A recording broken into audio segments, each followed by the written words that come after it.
We continue reading from Caitanya Caritamrita, Adi-Lila, chapter 1, text 63. Jaya Jaya Shri Chaitanya Jaya Nityananda Jaya Advaita Chandra Jaya Gaura Bhakta Vrinda Jaya Jaya Shri Chaitanya Jaya Nityananda Jaya Advaita Chandra Jaya Gaura Bhakta Vrinda Jaya Jaya Shri Chaitanya Jaya Nityananda Jaya Advaita Chandra Jaya Gaura Bhakta Vrinda Bhavadvidha Bhagavata Tirtha Bhuta Swayam Vibho Tirthi Kurvanti Tirthani Swantahasthena Kadabrita. Saints of your caliber are themselves places of pilgrimage. Because of their purity, they are constant companions of the Lord, and therefore they can purify even the places of pilgrimage. This verse was spoken by Maharaj Yudhishthir to Vidur in Srimad Bhagavatam 1.13.10. Maharaj Yudhishthir was receiving his saintly uncle Vidur, who had been visiting sacred places of pilgrimage. Maharaj Yudhishthir told Vidur that pure devotees like him are personified holy places because the Supreme Personality of Godhead is always with them in their hearts. By their association, sinful persons are freed from sinful reactions, and therefore, wherever a pure devotee goes is a sacred place of pilgrimage. The importance of holy places is due to the presence there of such pure devotees. So this is the speciality of the pure devotees. Maharaj Yudhishthir was telling to Vidur that, oh, you are such a pure devotee of the Lord that you are going for tirth, but instead of the tirthastan purifying you, you are purifying that place of pilgrimage.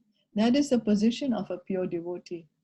That when they go to the places, like there was who was there, that the places of pilgrimage, or Ganga Mai was saying that, I'm going to be so overburdened by sins, what was going to happen, because everybody is so sinful here in the material world. I'll become too overburdened by sins.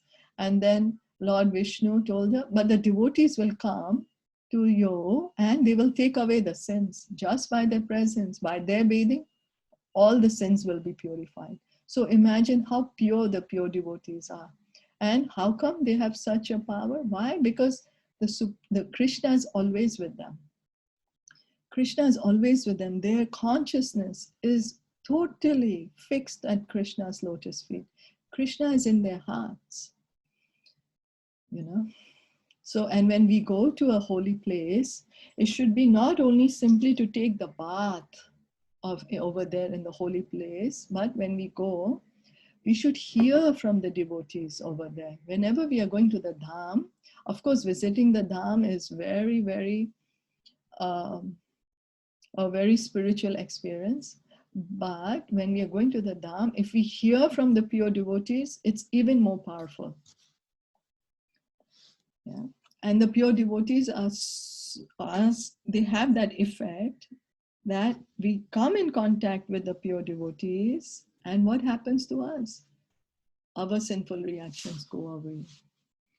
Caitanya Caritamrita, Lord Chaitanya, he says that even by a moment's association with a pure devotee cannot be compared to any wealth in the world. Just a moment's association. It is so purifying. Why? What happens? Because just by that one moment's association with a pure devotee, somehow in our heart, creates that faith to start the devotional process, start hearing and chanting. It awakens that faith in us because it's there in all of us. So it's only we have forgotten. Is that okay? So whenever we get a chance to hear from pure devotee, a person who's truly doing Krishna Katha, we should be very eager to hear from them. Pure devotee means he's showing by his own example that how to please Krishna, how to please Krishna. He has no other desire, no desire for material, no material desire, no desire for Gyan, no desire for mystic yoga, nothing, only purely pleasure of Krishna. Okay? And following in the footsteps of the previous parampara, previous disciplic succession. So reading on 64, Se Bhaktagana Haya Dvivida Prakar Parishad Gana Eka Sadhaka Gana Ar. Such pure devotees are of two types, personal associates, parishads, and neophyte devotees, sadhakas. Perfect servitors of the Lord are considered his personal associates, whereas devotees endeavoring to attain perfection are called neophytes. Among the associates, some are attracted by the opulence of the personality of Godhead, and others are attracted by nuptial love of Godhead. The former devotees are placed in the realm of Vaikuntha to render reverential devotional service, whereas the latter devotees are placed in Vrindavan for the direct service of Sri Krishna. So now we just spoke about pure devotees. Then in this verse, Krishnadas Kaviraj Goswami is saying pure devotees are two types. Pure devotees means no other desire, no desire for liberation, no desire for karma or gyan, or for material desire. So they are perfect servitors. They are already perfect.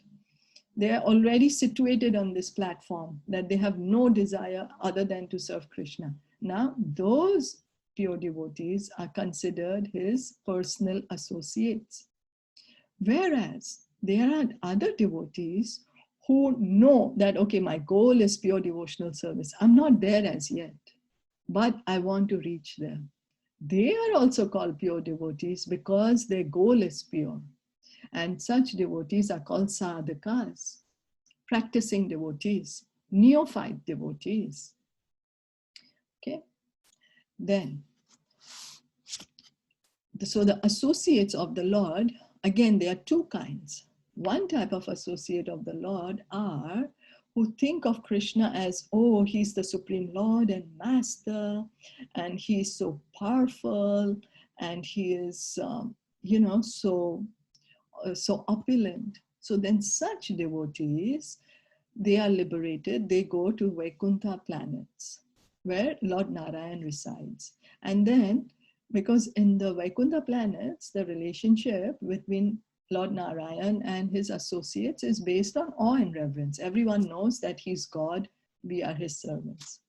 Then again, there are these perfect devotees, the associates of the Lord, who are attracted to Krishna on the basis of love.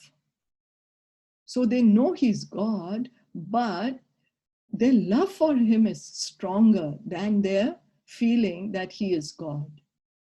And those devotees are promoted to Golok Vrindavan, which is the highest planet in the Vaikuntha world, to associate personally with Krishna.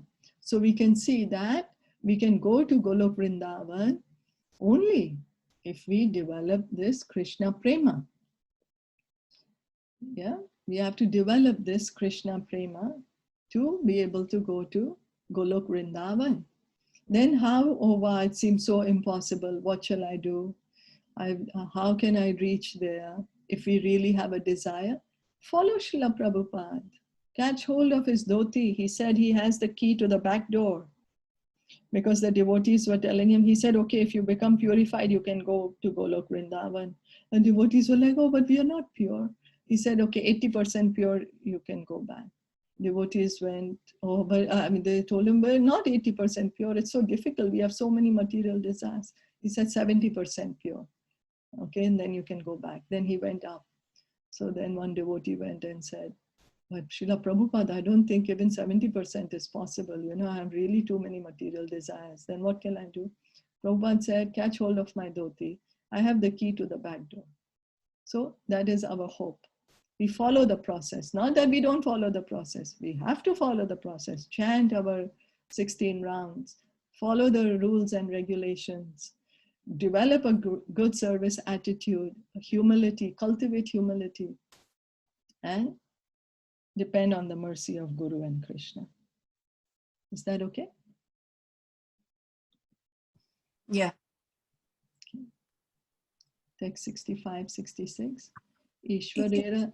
Avatar etina prakara. Yeah, read on. Actually, okay.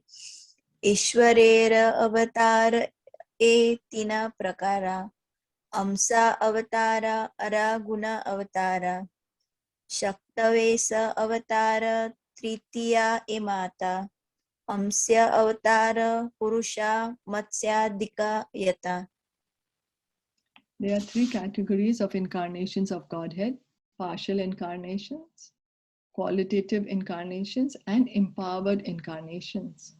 The Purushas and Matsya are examples of partial incarnations.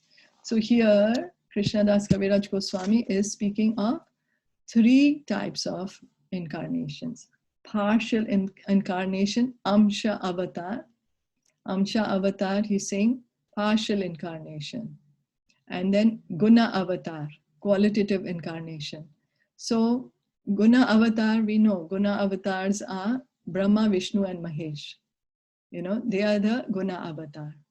Then partial incarnations are, who are the partial incarnations? Purusha, the three Purushas. Who are the three Purusha? The Mahavishnu, Garbhodakshai Vishnu, Mahavishnu, and Shirodakshai Vishnu. So they are called partial incarnations. And Matsya, Kurma, they are partial incarnations. And then Shakti Avesh Avatar, empowered incarnations.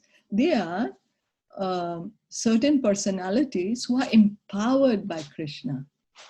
You know, they may be in the category of Jiva, but they are empowered by Krishna. And then some empowered incarnations are Vyasadev. Vyasadev is an empowered incarnation. Prithu Maharaj is an empowered incarnation. So like that. Prahlad Maharaj will also come in this category. No, Prahlad Maharaj is, no, he's not Shaktavesha avatar. He is a pure devotee. Okay. Yeah, pure devotee of Krishna. So Shaktiavesh avatar also, I think sometimes they say Rishabdev. Rishabdev, Maharaj Rishabdev as a Shaktiavesh avatar. We'll be hearing about him in the 5th canto. And then there are many, many, some all even the rishis like Parashar Rishi. No, Parashar Rishi is not in empowered incarnation. No.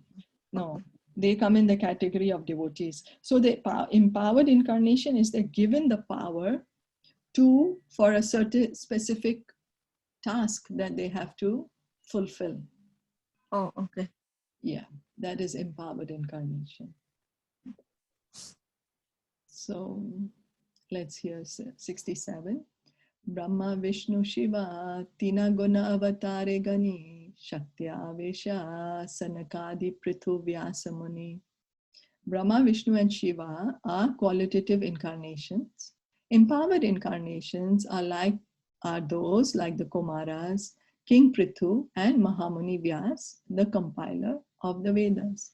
And we just spoke about this. So the 4 Kumaras are also one of the Shaktiavesh avatar, and we just said Prithu Maharaj and Vyasadev. So let's stop here for today for Caitanya Caritamrita. Shri Caitanya Caritamrita ki jai, Srila Prabhupada ki jai, Gaura Premanande, Hari Hari Bol, Hare Krishna.